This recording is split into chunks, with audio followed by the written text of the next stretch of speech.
time you've ever First made a time that's ever mistake. happened with We Patreon. can't access your video. It's a- Wow. All right, patrons, apologies. Keep this in, Monty. We are recording now. I forgot to hit record. You didn't miss much. Shanti, just can you shave your face one more No. time so they don't miss that? She shaved her face and I didn't get it on video, y'all. And it was in the middle of me speaking. I'm so sorry.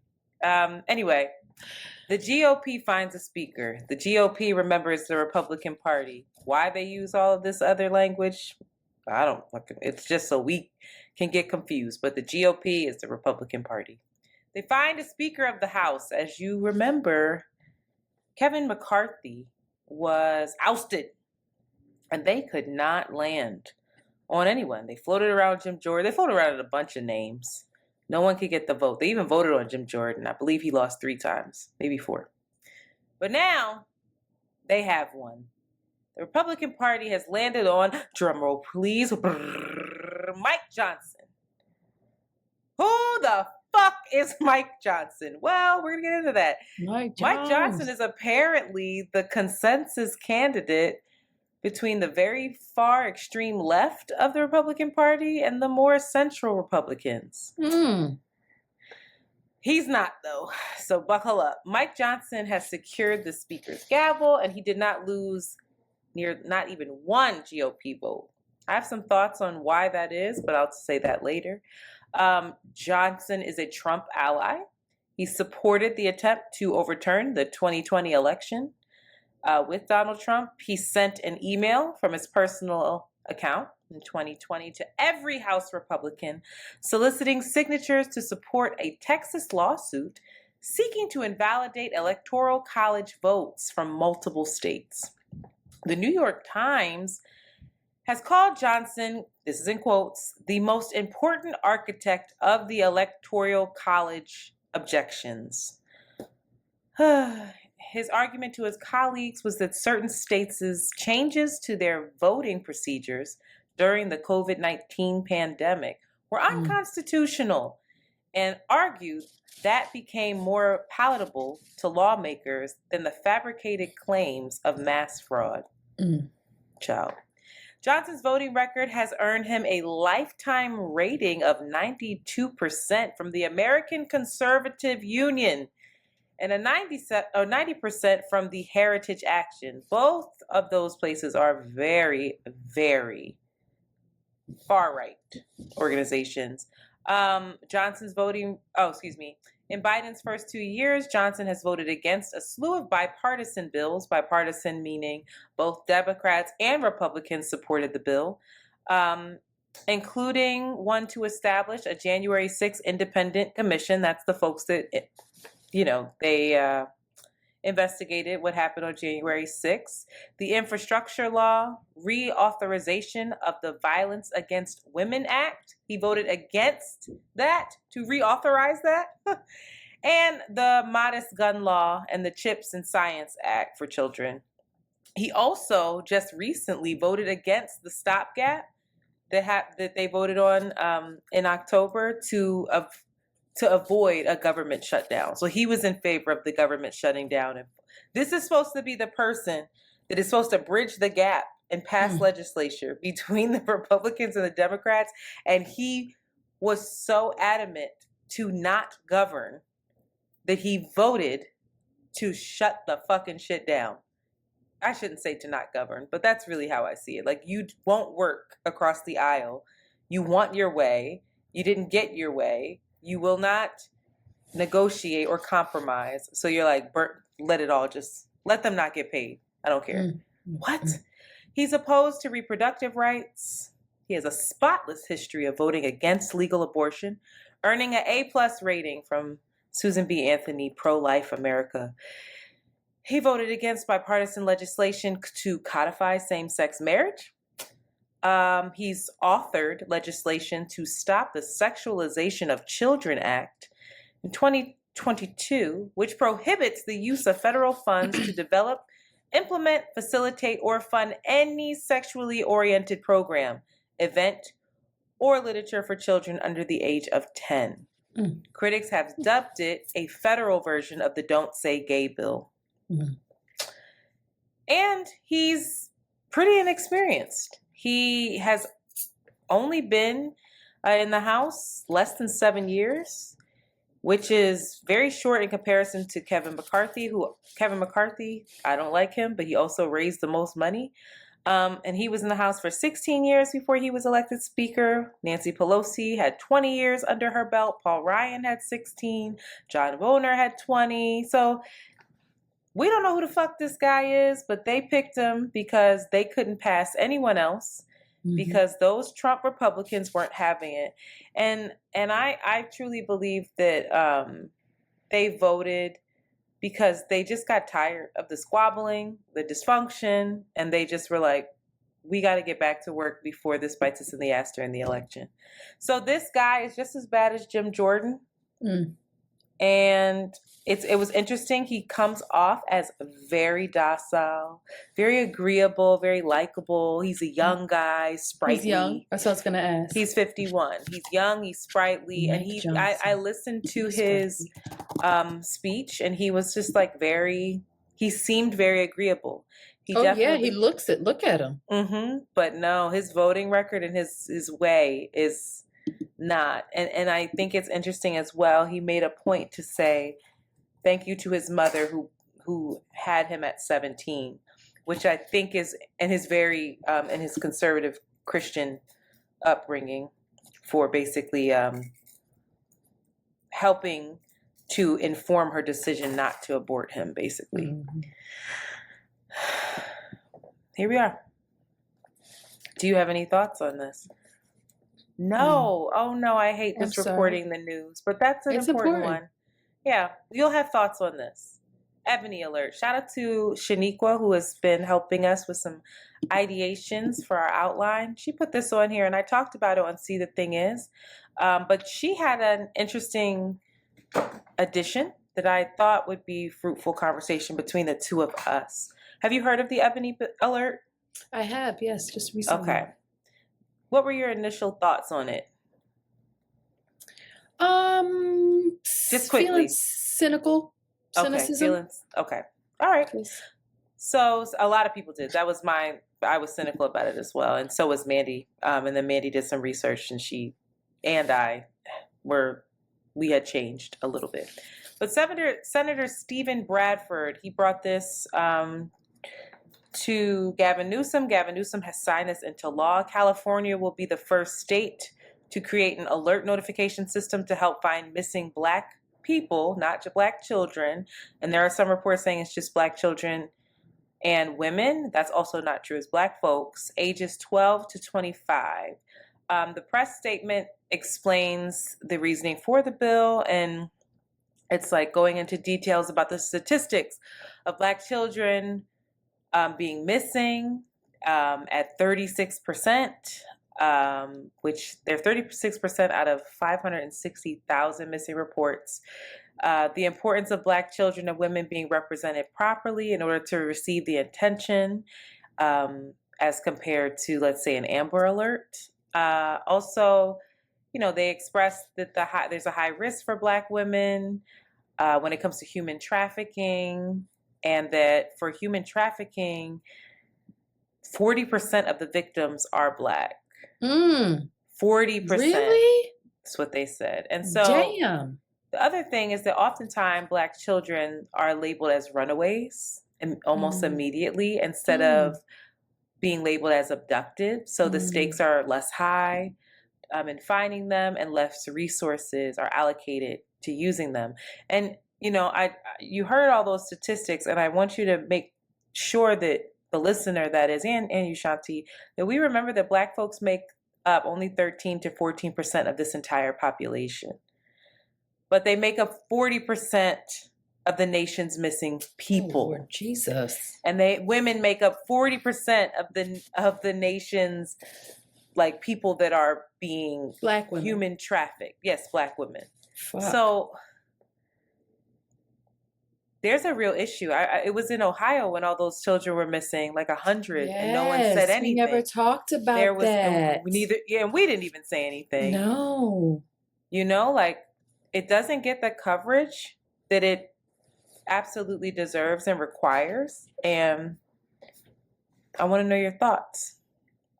Do you think it's helpful? Do you think it's necessary? You know, I kind of go back to, what's her name? Carlee Russell. I think when there is this awareness around somebody, a Black person, a Black woman being missing or there's harm, I think a lot of people rally, like just on social media, I'll always share, I'll always take note of it. I don't know that it's within the Black community that we aren't doing our due diligence to find and raise awareness around missing folks. I'd have to imagine that Amber Alerts are effective, or else they wouldn't be doing this, but I don't know the statistics of it. I just wonder if it is going to have an adverse effect on people that are, you know, the anti quote unquote woke people that they're, you know, now Black people have their own alerts, or this idea that they, rather than are in dire need of it and need more attention, it does the reverse and people become resentful of that and, you know, make up the narrative that they're getting more attention than other people, or why they're the ones being highlighted. So, you know, it's just so interesting if, never mind. Again, white supremacy, racism, if you don't rip that shit out the root, all these other things are just like trying to put. That's what I was saying. Was the Band-Aids thing on is, a gunshot. Yeah, that's. I was saying, like, you know, I'd be curious to know, you know, yes, oh, fine. There's and to be clear, there are other alerts outside of the Amber Alert. There's you know, the endangered missing persons alert. There's a blue alert, a silver alert for older folks. But for some reason, we don't get these alerts on our phone, but they do exist, right? A couple of things here. I was wondering, and to myself, like, well, I don't know. It just if by having an alert, if that will make them put any resources behind finding these children and not classifying them as runaways or finding these women. You never hear about missing Black men. Actually, we did hear about a fucking missing Black man. We heard about a missing Black man in Mississippi recently who's been missing, I believe, for 7 months. Let me look that up real quick. Did you hear this story? No, but maybe. Oh, maybe irrational. It's not irrational Black man, because I want to say his name. This is just It was horrific. a mother, and they found out that they buried him, that he was killed and then buried. Yes. Something like that. Yeah, I just saw that yesterday. Yeah, it's a mother. Hold on. Mississippi for mother a baby, and they hit reported him her and son. never told her. Yep. Hit her son, Dexter Wade, 37 years old, in March. They hit him and they buried him. When you and say covered they, it up. who did it? The police. They The police hit by accident and buried him. and buried him and never told. Yep. Like, are you?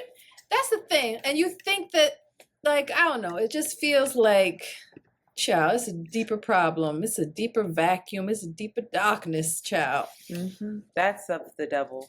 So anyway, I bring that up to question the resources. Bridget brought up a really good point in saying that with this alert, you know, there needs to be some data.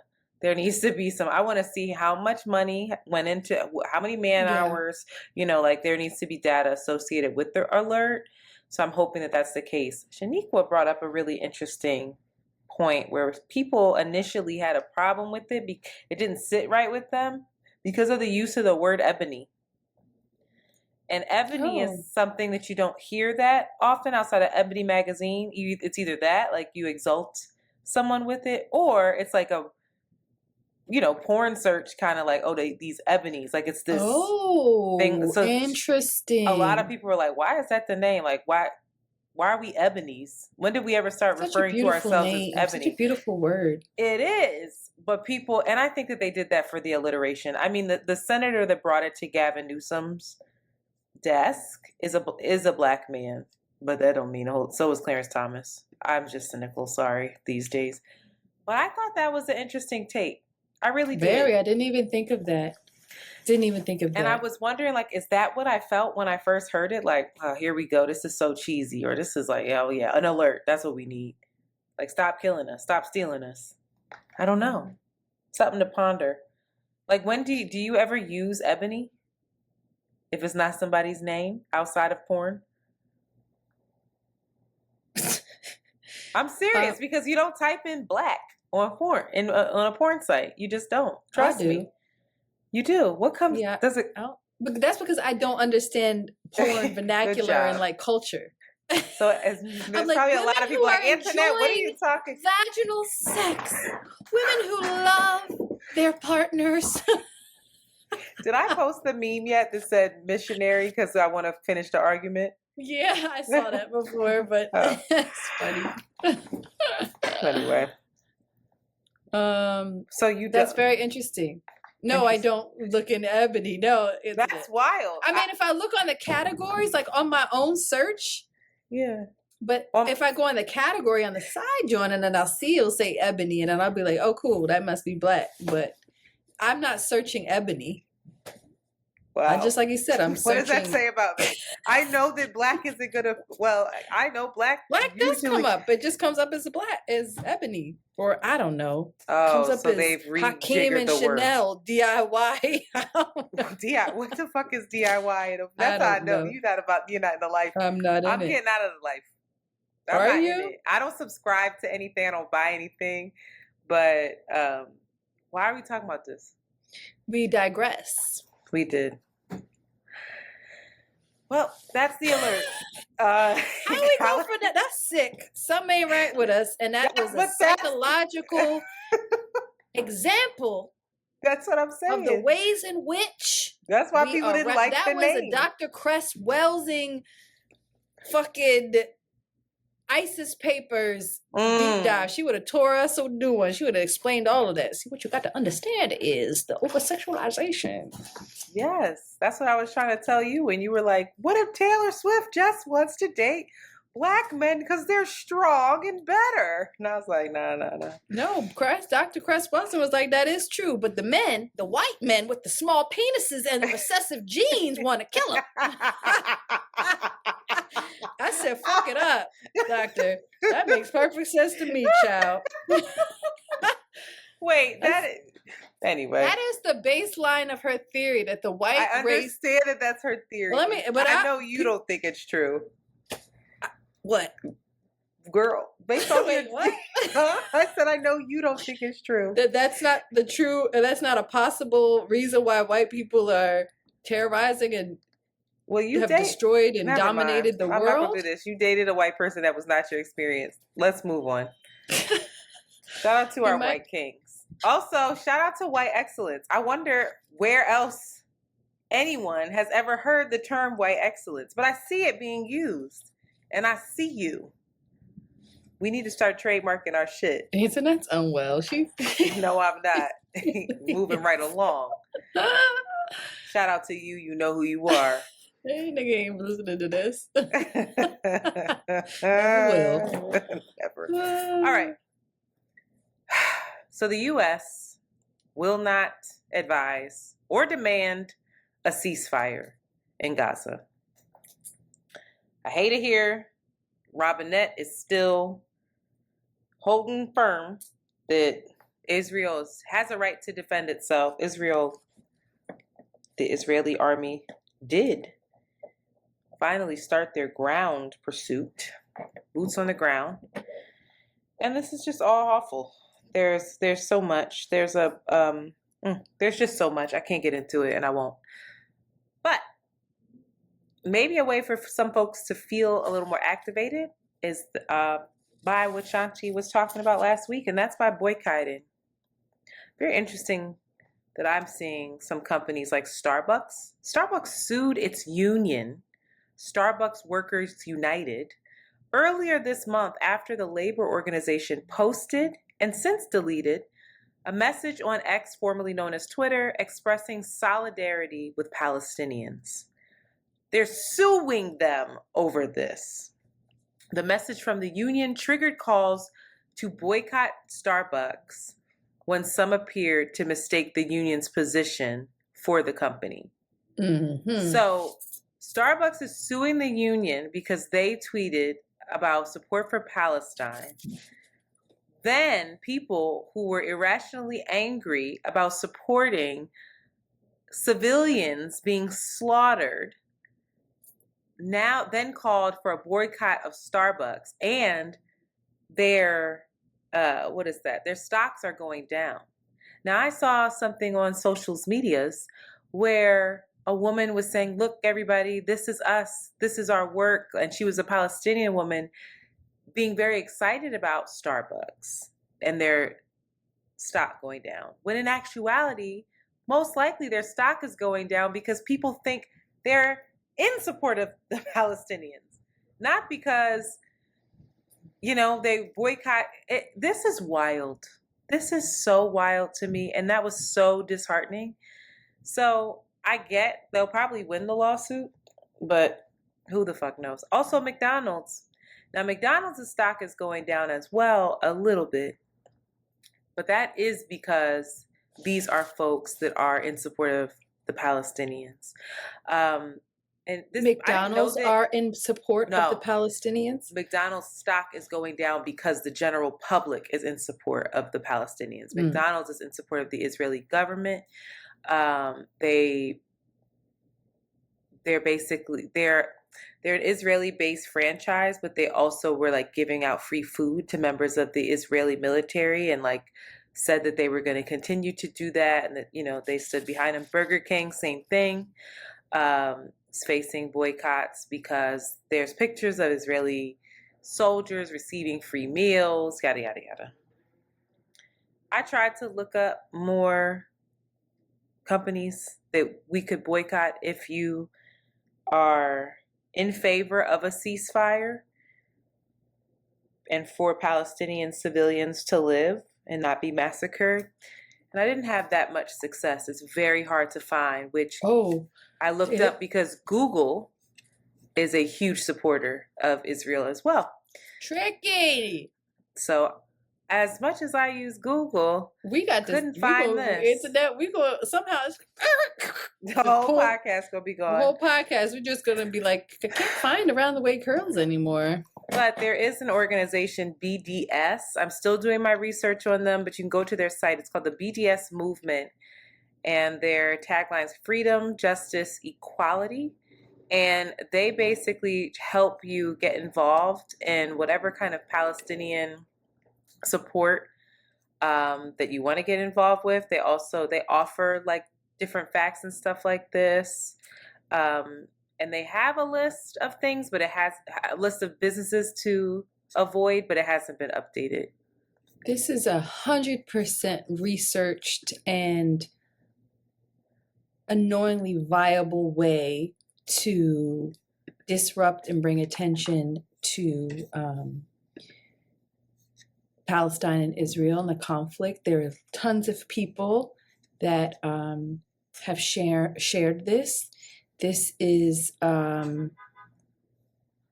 going to give out Shanti facts, and I'm not going to do that. But I do believe this is connected to not now, but there was a recent, the bombing, or there was a protest, a peaceful protest in which many Palestinian protesters were murdered, but that was also in connection to like this boycotting, this call for boycotting.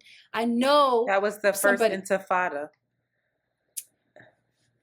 In the 80s, they stopped. We talked. Go ahead. It doesn't matter. I know that people listening know exactly the strategy and the companies. So if you're listening, please do let us know.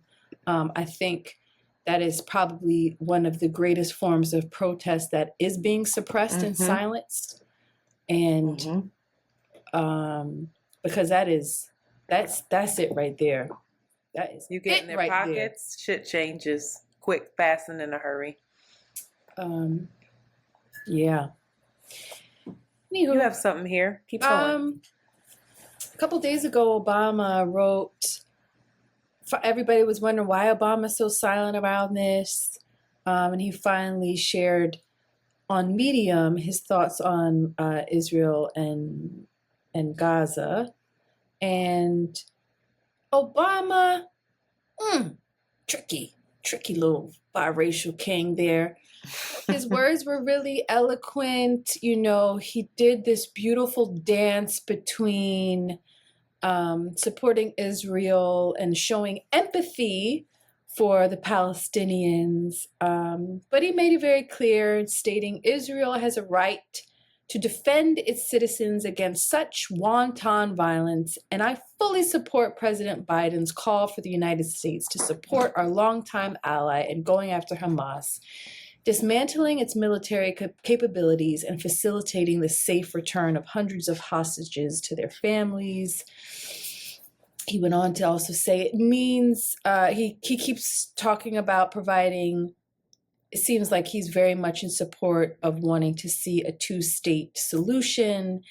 And he says it means acknowledging that Palestinians have also lived in disputed territories for generations, that many of them were not only displaced when Israel was formed, but continue to be forcibly displaced by a settler movement that too often has received tactic or explicit support from the Israeli government, that Palestinian leaders who've been willing to make concessions for a two-state solution have too often had little to show for their efforts. So he does this very balanced way of trying to hold diplomacy and nuance, but he never explicitly, and we're seeing this a lot in the media about how, you know, Israel has a right to protect itself and defend itself. We support this natural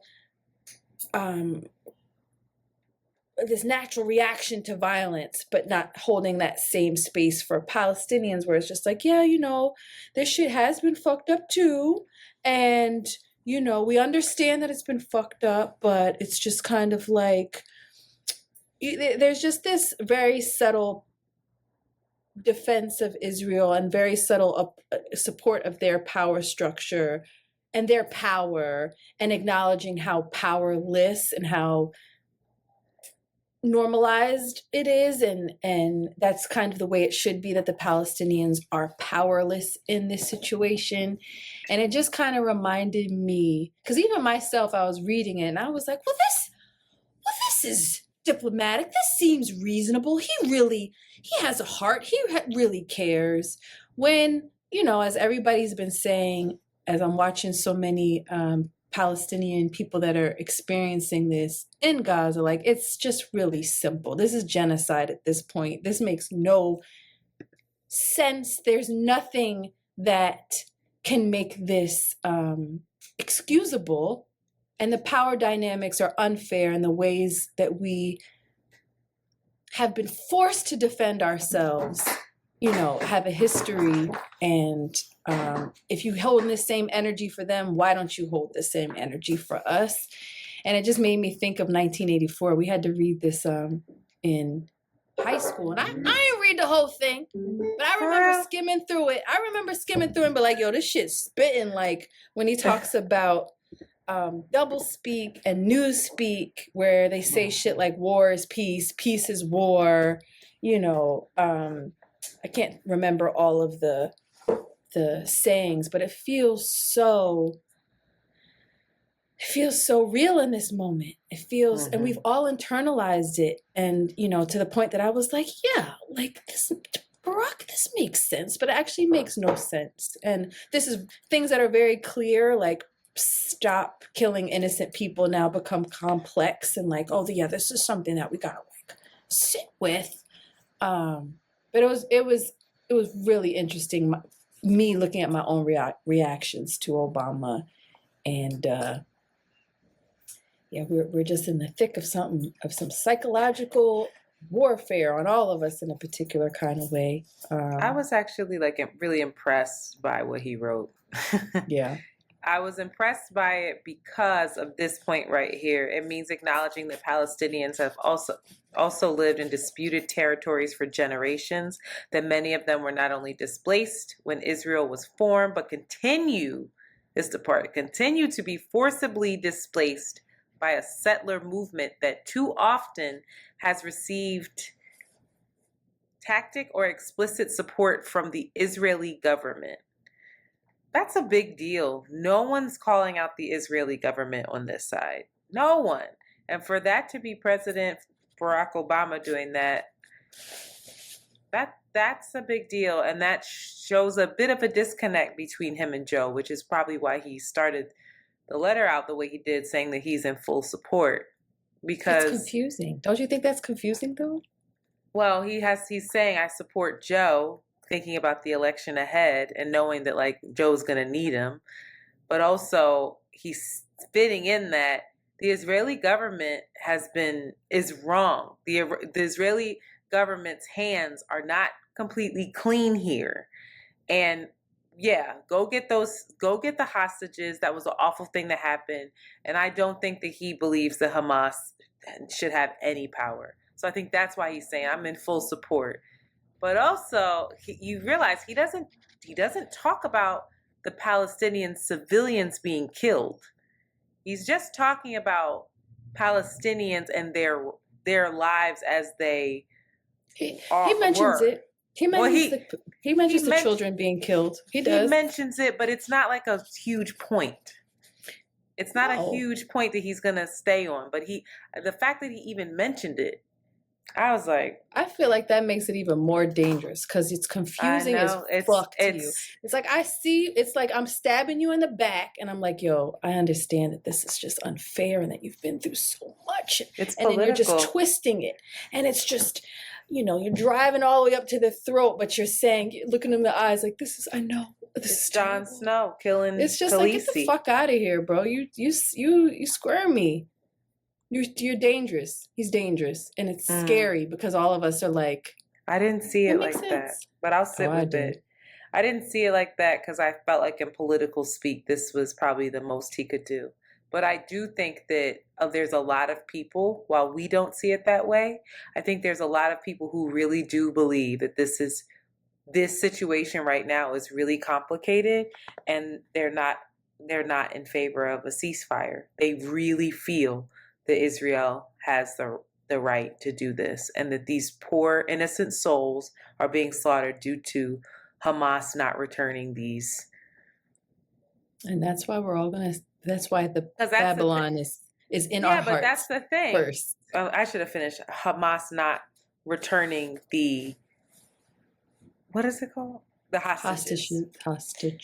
Because as the Israeli government has said, we'll fucking stop when you give us our hostages back. We want our people back. Mm-hmm. So people are like, well, this is Hamas's fault. They're killed, it's a lot of people that see it like that. Anyway, I think Barack's trying to do what he can do. 1984 would be such a good audiobook.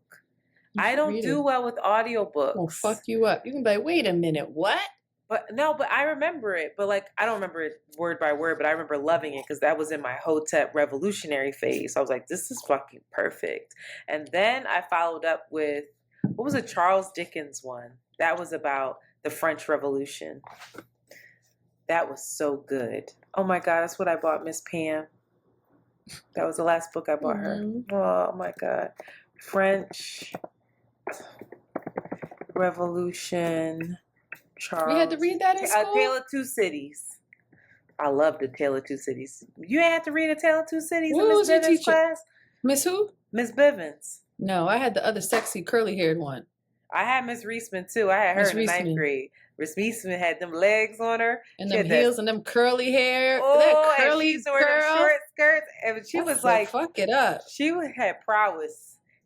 She was a sexy little turned up thing. She really was. Shout out to her. Shout out to Miss Reisman. She had a black man too.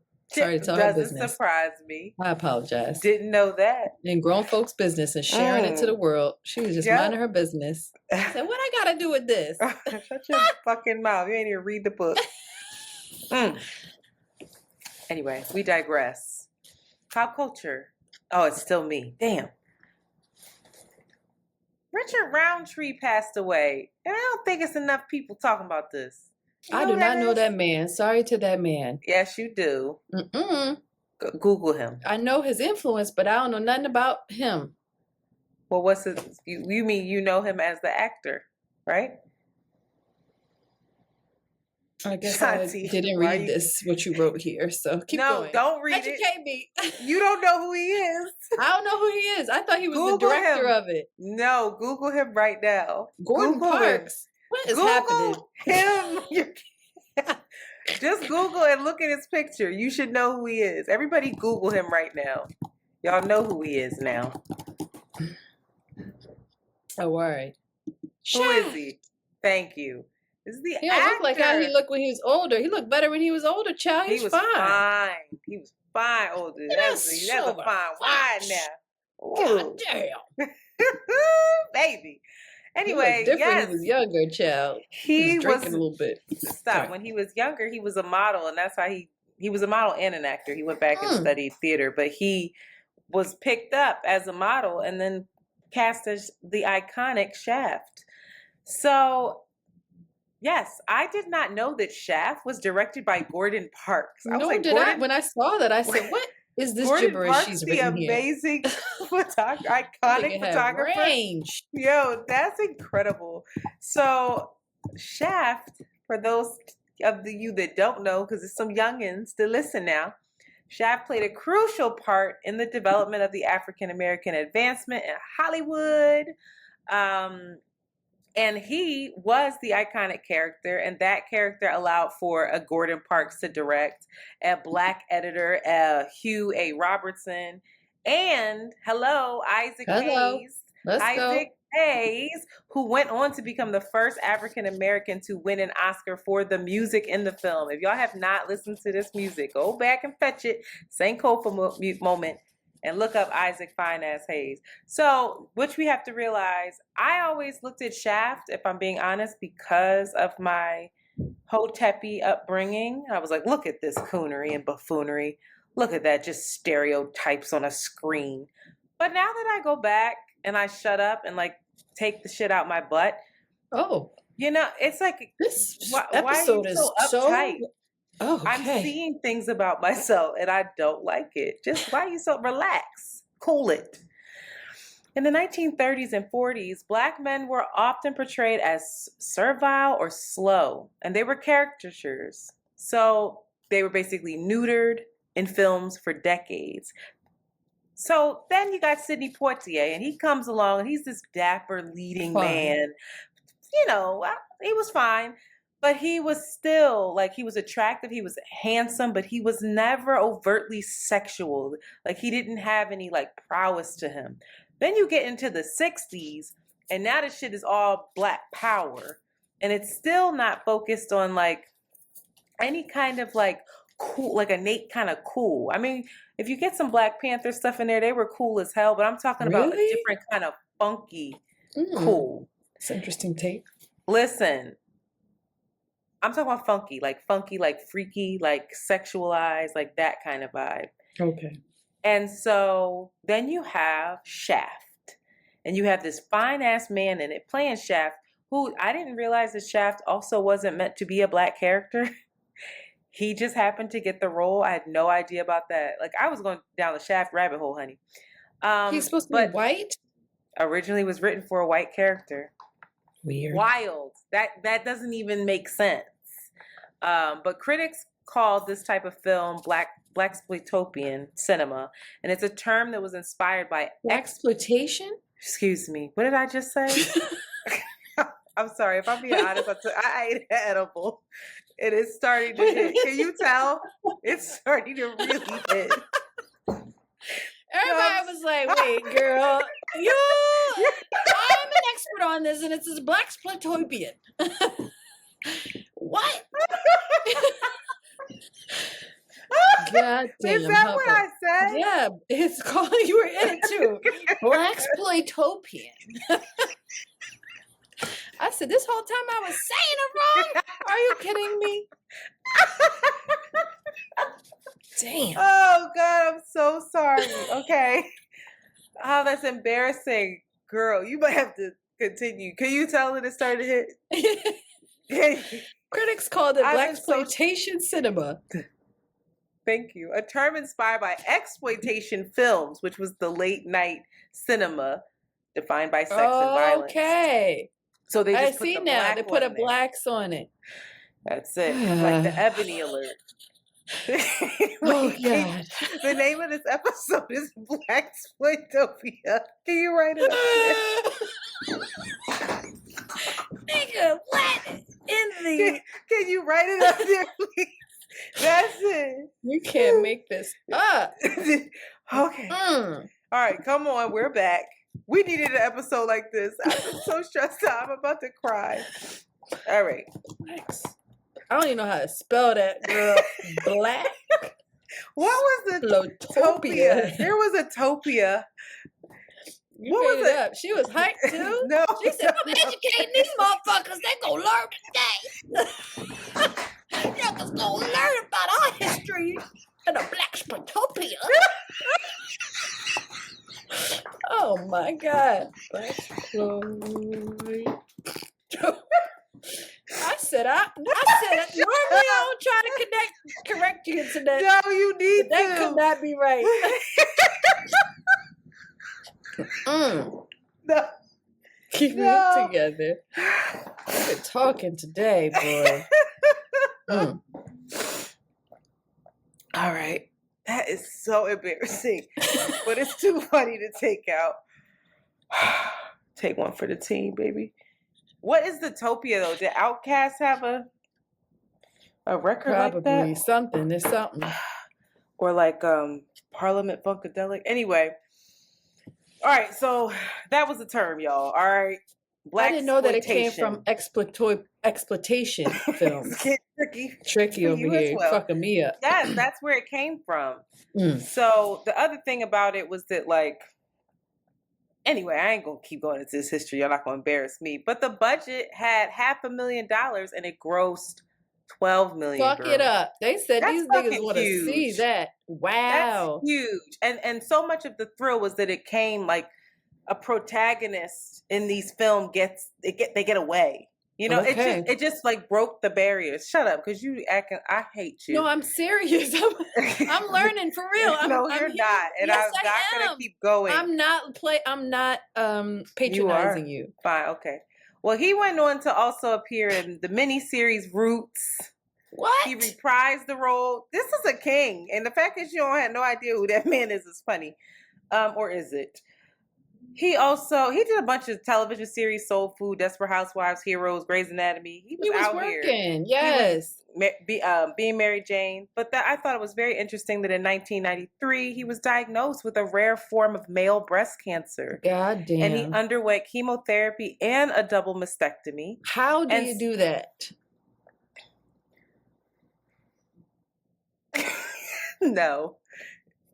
No, you can't do that.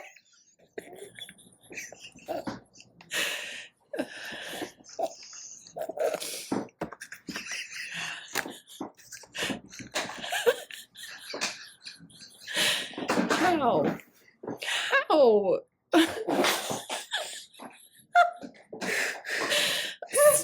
Stop. For real. I gotta look this up. Oh, God. Well, anyway, rest in peace to that man. But the main part was that he did a lot of advocacy in his life. I don't know how to save this. I think it's called Shanti. Why did you say that? I'm sorry. Stop. I have real questions. All right, let's go. Do this. I'm ready. Keep it together. Get a drink of water. How dare you act like you ain't just make that funny? Don't play with me. I'm dead ass. That's a serious question. Patreon, then y'all know why that was funny. But if you're not, you're probably thinking I'm tripping. No. The same way flat-chested women get double mastectomy. Shanti, are you being serious right now? That's wild, Joe. I'm looking at that. I'm looking at it right now. Okay. I'm ignorant. I apologize. I didn't know. I really did not know. You didn't know that men got breast cancer? We're being vulnerable right now. You showed you. I swear I did not know that was a thing, or that they could have their breast tissue removed. I didn't know. Yes. I didn't know. Men, I'm not making light of it. No, It's dead just, ass. But some men, when there are some men with breasts. I'm looking. We I saw laugh. male double mastectomy. I see that. That's wild to me. That's wild. Yeah. Okay. All right. Anyway, listen, he has an undeniable legacy. Okay, and I again with stereotype Shaft and stereotype Blaxploitation, like the Foxy Browns, and like I thought she was sexy and dope, but I would also think I'm so happy we're past that, and I still am. These films, regardless of how folks feel, there's stereotypes in them, but it also shifted an emphasis from like this white benevolent Black person and this like idea of Black like weakness. And this like we shifted into this entire pathology of this Black action hero. And I just think that's really important. But maybe that's me. Do you have any thoughts on this? What? Do you have any thoughts? I think, you know what I think? I have not watched one Blaxploitation film, but I love the aesthetic of it. Like, I look at it and I love the way it looks. I love the way it's stylized. I love the way they're dressed. But I have not watched it. That's why you don't understand what I'm saying. You got to watch it and then see how you feel. I don't like the acting. It's slow. I don't like it. But I need to sit down and get my history and sit with why that bothers me.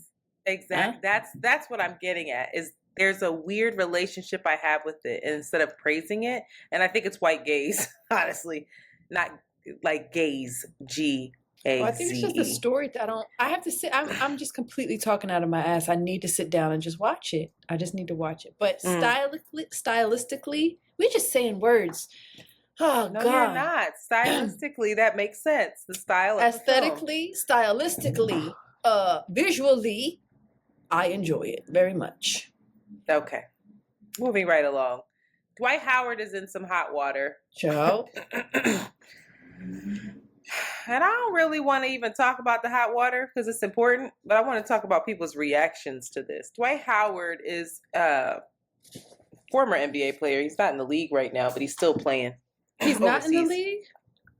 Unfortunately, no. But he could be. People just won't take him, and it's a shame. It really is a shame because he was great because of his performance, or because of his reputation? His antics. He was just annoying, honestly, and partly his performance. I mean, he was like recently with LeBron and them, but not right now. Anyway, he is being accused of sexual assault and a forced threesome. The accuser is Stephen Harper. And anyway, Harper, basically, there's some court documents, whatever. Revealed in the court documents is that Dwight Howard acknowledges hooking up with a man from Instagram who the fuck cares? The big news is Dwight Howard gay. And I was watching this unfold on the social medias and was so irritated. One, because there was just so many straight men real worried about what that man was doing. And like the not wrath, because it's not anger like fuck you, Dwight. Like we often think about, I think, hate towards the LGBTQIA to be this violent, very direct approach, and often it's like in the jokes, it's in the way in which people are trolling him. Like the comments are wild. People are saying that's why he's not in the NBA, because dudes found that out and don't want to deal with that. And I'm like, you really think that he's the only person? That's what I was just about to say. In the NBA. That's what I was just about to say. But it was bothering me. It's been bothering me, and I was happy that I think Tony Barker, is that his name? I could be making that up, Taro. What's the man's name who does the voiceover stuff? Who lost his son, the comedian? Hmm. You know who I'm talking about? Who lost You his like son? him? His son passed away. Yeah, Tony Baker. Is that his name? Wow. They saying it right now. Oh They yes, listen. Tony Baker. I love Tony Baker. Yep. Yeah. I love him. He does the animal voices and stuff. Real Yeah. beautiful cat. Love him so He much. posted something saying, "It's too many heterosexual men out here worried and pressed about the sexual preference of other men. It's mad weird to me." And like some people in the comments like praised him, and the other people in the comments are like, "Nah, this is funny. This is like you're missing out on a great opportunity, for jokes and stuff." But to me it just shows how much more work we got to do. Like, we're so behind.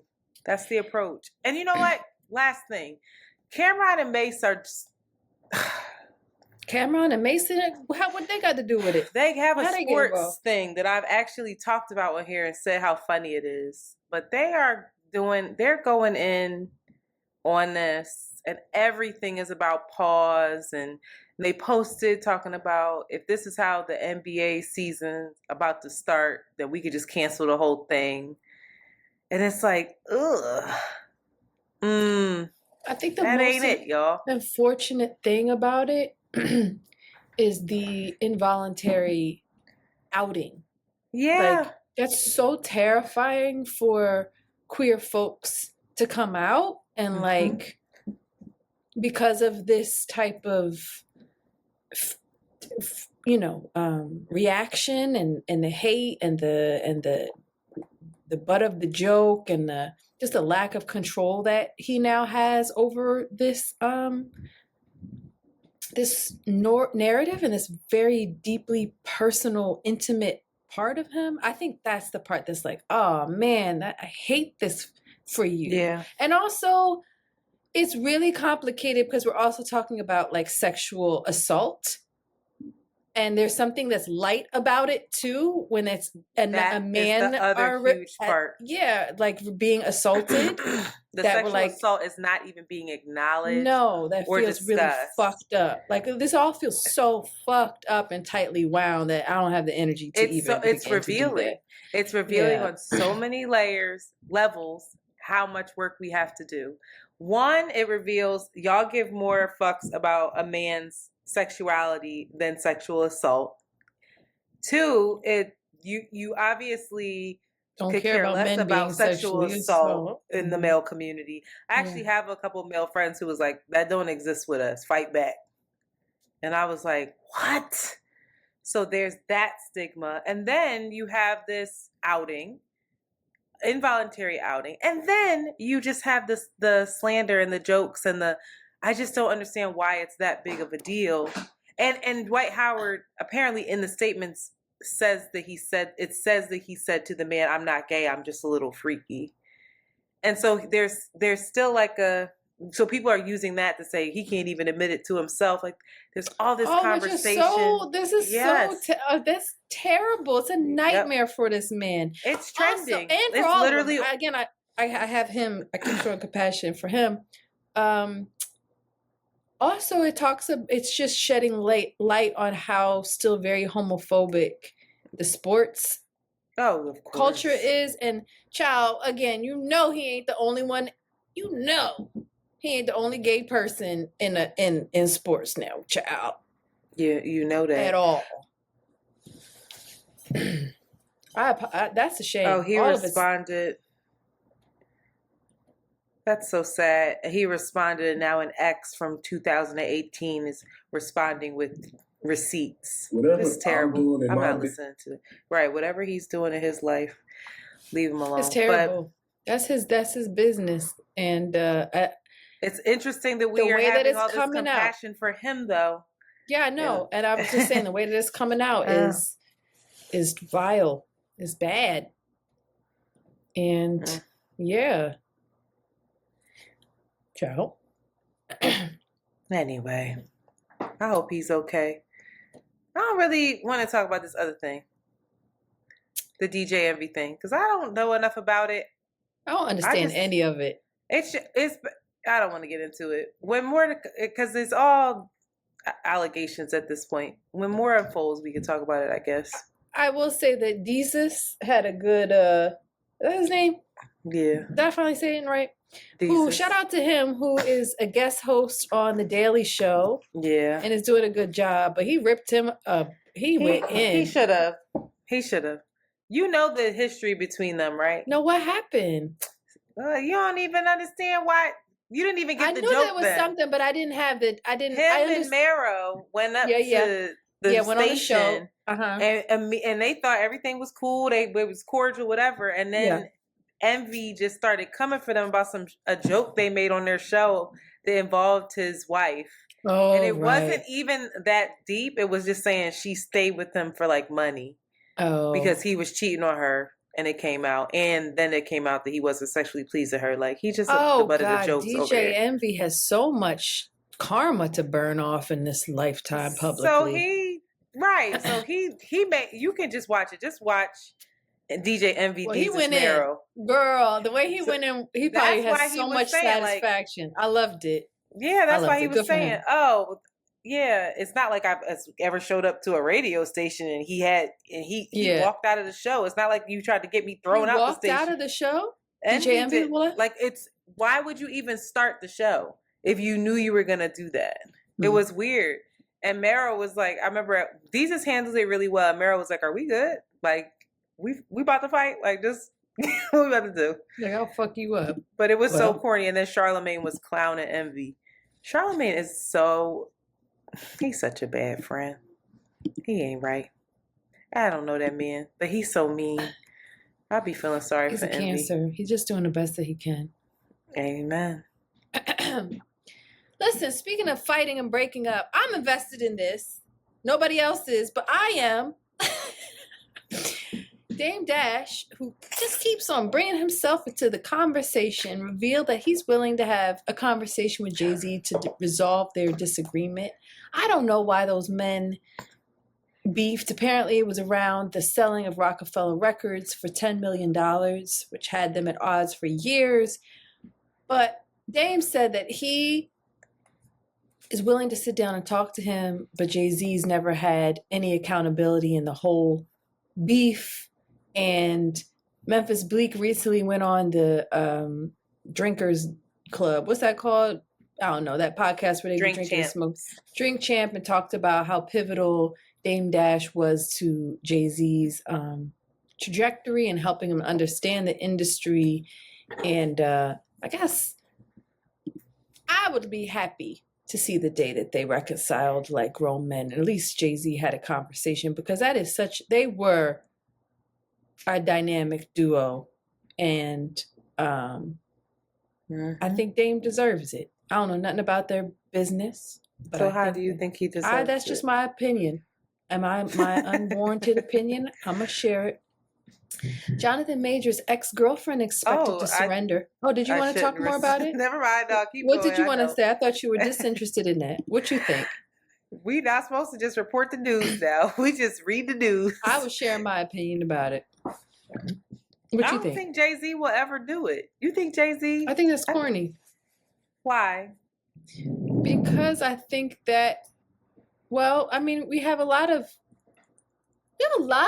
conflict with Jay-Z and a lot of burnt bridges and relationships that ended around business with Jay-Z. We have Kanye West.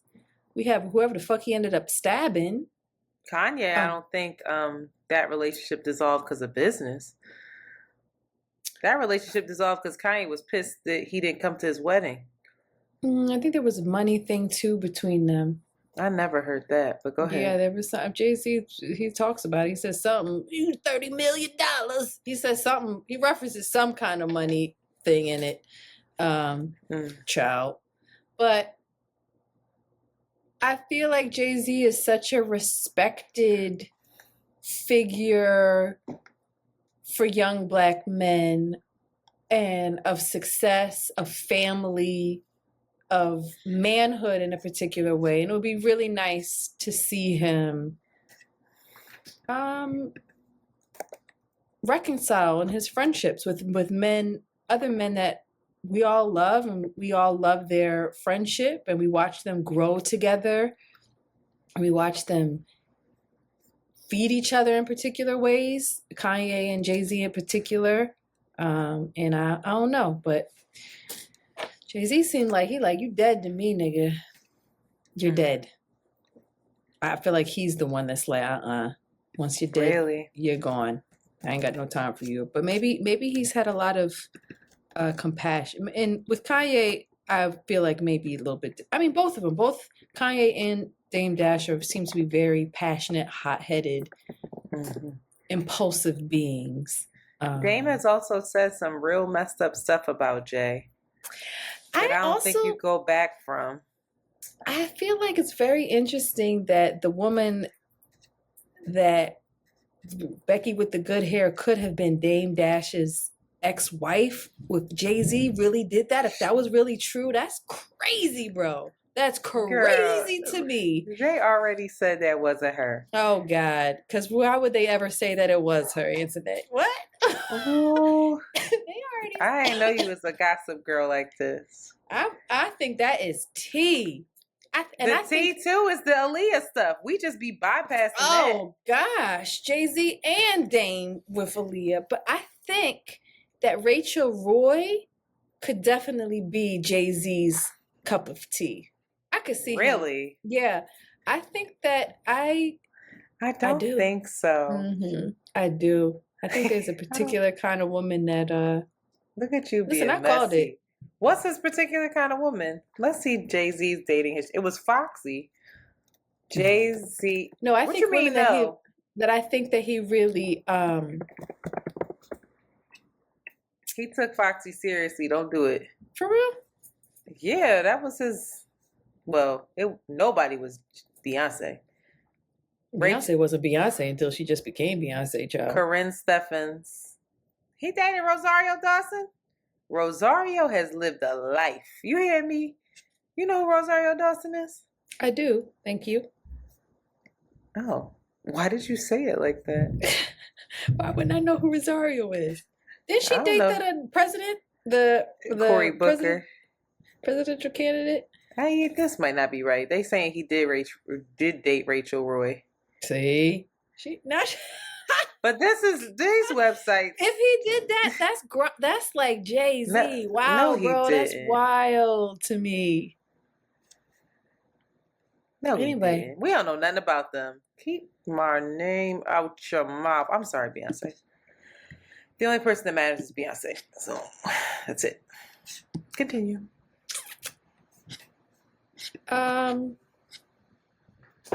This doesn't matter, but this tickles me. Candace Owens has a lot of affection for Carlee Russell, apparently. The young girl. Stop. Why would you say a lot of affection? She does. She says that she thinks about her every day. And you want to know what she thinks about every day? Where was Carlee Russell during those 48 hours she went missing? She often wonders this. And she recently went on her podcast asking this question. She said, where was Carlee Russell for those 48 hours that she was missing? Where was she? We still don't know. And that's why I think about it every single day. And she wants to pay the $18,000 restitution that Carlee Russell has now been fined with as a consequence of her actions. If she tells her where she was at for those 48 hours, which I just... You know that's not... You know that she really just wants that because she wants to portray Black women as liars and folks who fake. She said that she wants to go see her. She said she has affection for her, that she's going to go visit her if she does have to Candace do jail Owens time. Only just wants, to use her as a pawn to further her own agenda. Whatever. Carlee Russell, I think we all feel is not the best representation of us. Well, I don't know. Apparently, so for her to Candace Owens' whole mind and intentions. I don't know. Either way, you get on my nerves today. You don't know shit about Candace Owens. Okay, just say Apparently that. we can't know what's going on with Jay-Z and them, but we got to know exactly what's going on with Do Candace you Owens. know Candace Owens is? I do, but I don't. Why can't Candace have affection for the girl? Girl, Golly. that's a lot. That's a lot. Okay. I think that tickles me. Yeah, and that Candace she will pay Owens is her. worried about Carlee Russell. She That's said, it. "Where was she? She's worried about the 48 No, hours. she wasn't. Where were you, and what She's were being you an doing? asshole. And I'll pay you the money if you just tell us where you was at. Yeah, what were give you me doing? this interviews, and so all the white folks can see how you lied and where you lied. Well, Child. Carlee probably ain't gonna. Carlee's people are probably advising her not to do it, similar to what you said. She probably wouldn't be the best look, but that was crazy to me. Well, didn't know that I'd be ending the podcast with Candace Owens' affection, but here we are. And Carlee Russell, not those two. Never thought I would put their names together in a sentence. All right, y'all. Thank you so All much right. for No, listening. we're supposed to say goodnight to each other like we're on the phone. Somebody called and said that they really liked that when it sounds like we're ending a phone call with friends. Is that how we have to end every episode now? I don't dictate things. Can we just try it? I actually don't want to do it now. All right. Well, thank you. And bye, Antoinette. I'll call you later. That's not. No, not I'ma like call you later. that. Let's No. call Amanda on the All we three-way. did last time was, okay, bye. Bye, I love you. You're like, love you too. Just hung up. Oh. You don't have to say, I'll call you later. Call you back. All Somebody right, on my girl. line. I'm going to call you back. Get my food downstairs. All right, bye.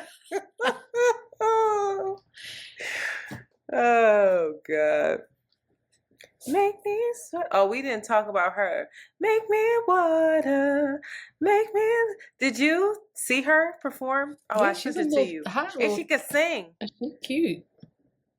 Somebody said Pharoah gonna lose his mind when he see Vashti Jr. I was cracking up. All right. Vashti got that area.